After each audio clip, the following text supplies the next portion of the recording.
अच्छा, एक छोटा सा टॉपिक है unit of KC. Equilibrium constant KC का जो यूनिट है ये डिपेंड करता है केमिकल रिएक्शन पे। ऐसे भी रिएक्शन है जिसमें केसी का एक पार्टिकुलर यूनिट है, मगर ऐसे भी रिएक्शन है जहां पे केसी यूनिटलेस है, इसकी कोई यूनिट नहीं है। तो देखिए ये रिएक्शन पे किस तरह डिपेंड करता है। आप ये रिएक्शन कंसिडर करें जिसमें हाइड्रोजन और ऑक्सीजन आपस में रिएक्ट करके हाइड्रोजन आयोडाइड बनाता है। देखिए अगर हम इस रिएक्शन के लिए केसी लिखे, सो केसी इज इक्वल टू प्रोडक्ट और उसका कोएफिशिएंट 2 और डिवाइड बाय एक हाइड्रोजन रिएक्टेंट और उसका कोएफिशिएंट 1, दूसरा आयोडीन और इसका कोएफिशिएंट 1। अगर आप केसी की यूनिट कैलकुलेट करना चाहते हैं तो हाइड्रोजन की कंसंट्रेशन की बजाय आप सिंपली लिखे कंसंट्रेशन पावर स्क्वायर, और नीचे भी आप हाइड्रोजन की बजाय लिखे कंसंट्रेशन पावर 1 और आयोडीन के बजाय भी कंसंट्रेशन पावर 2। तो ऊपर भी कंसंट्रेशन पावर 2 और नीचे भी 1+1 कंसंट्रेशन पावर 2, दोनों कैंसिल हो जाएंगे। सो केसी हैज नो यूनिट। जब आपके पास रिएक्टेंट और प्रोडक्ट के मोल्स इक्वल हो तो वहां पे केसी का यूनिट नहीं होता, केसी यूनिटलेस होता है। अब देखें अगर आप ये सेकंड रिएक्शन कंसीडर करें और इसके लिए हम केसी की वैल्यू कैलकुलेट करें, सो केसी इज इक्वल टू प्रोडक्ट। अब प्रोडक्ट ये दो है तो मैं डायरेक्टली लिखता हूं कंसंट्रेशन ऑफ सल्फर डाइऑक्साइड और रेस्ट टू द पावर 2, और यहाँ पे कंसंट्रेशन ऑफ ऑक्सीजन और यहाँ पे 1 है तो रेस्ट टू द पावर 1, और डिवाइड बाय रिएक्टेंट आपके पास सल्फर ट्राइऑक्साइड कंसंट्रेशन और उसका पावर होगा 2। तो देखें पावर का जो स्क्वायर है ऊपर और नीचे ये कैंसिल हो जाएगा और जो नेट आपके पास बच जाएगा that would be equal to concentration power 1। अब कंसंट्रेशन का यूनिट क्या है? कंसंट्रेशन का यूनिट है मोल पर डीएम क्यूब और पावर 1 है। मोल पे पावर 1 लेंगे तो मोल अपनी जगह और डीएम क्यूब अपनी जगह। तो देखिए ऊपर वाले रिएक्शन में केसी का यूनिट नहीं है, मगर नीचे वाले रिएक्शन में केसी का यूनिट मौजूद है क्योंकि रिएक्टेंट और प्रोडक्ट के मोल्स इक्वल नहीं है। ये थर्ड वाला रिएक्शन कंसीडर करें, ये भी इसी तरह है।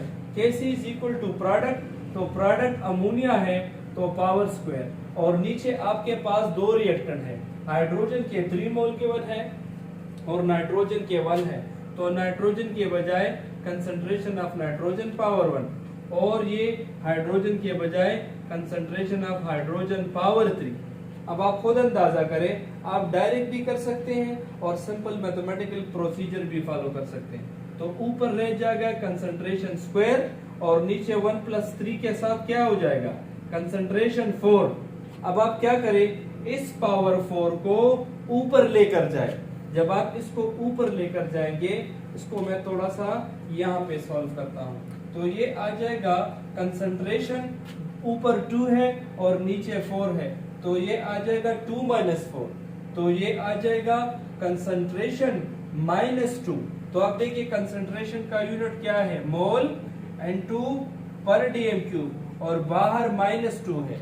-2 मोल के साथ मल्टीप्लाई करें तो मोल -2 और -2 - 3 के साथ मल्टीप्लाई करें तो डीएम क्यूब 6, तो ये इसका यूनिट होगा। अब देखिए बाजों का आपसे पूछा जाता है, अब देखिए कभी कभार ये पूछा जाता है कि आप केसी को यूनिट का जो यूनिट है उसको प्रेशर में रिप्रेजेंट करें। तो अगेन सेम फार्मूला है, यहाँ हम कंसंट्रेशन में रिप्रेजेंट करते हैं, concentration of product divide by reactant. यहाँ हम प्रेशर या partial pressure of product divide by partial pressure of reactant. तो अगर पहला रिएक्शन दिया जाए हाइड्रोजन और आयोडाइड का, तो हम कहेंगे पार्शियल प्रेशर ऑफ आपके पास जो HI है, HI कितना है 2, तो पावर 2 डिवाइड बाय हाइड्रोजन उसका पावर 1 और डिवाइड बाय नाइट्रोजन उसका पावर 1, 1+1 से 2 बन जाएगा, 2 और 2 कैंसिल बन जाएगा,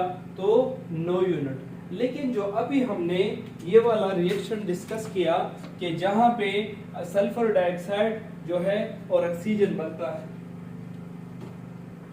अब अगर हमें ये रिएक्शन दिया जाए और हमसे ये पूछा जाए कि आप यूनिट तलाश करें और in terms of partial pressure तलाश करें, तो देखिए that is equal to pressure of product, तो प्रोडक्ट सल्फर डाइऑक्साइड और उसका कोएफिशिएंट क्या है 2, और प्रोडक्ट ऑफ ऑक्सीजन तो अगेन P इसका प्रेशर और इसका कोएफिशिएंट क्या है 1, और डिवाइड बाय रिएक्टेंट उसके बजाय P ये उसका प्रेशर और उसका कोएफिशिएंट क्या है 2।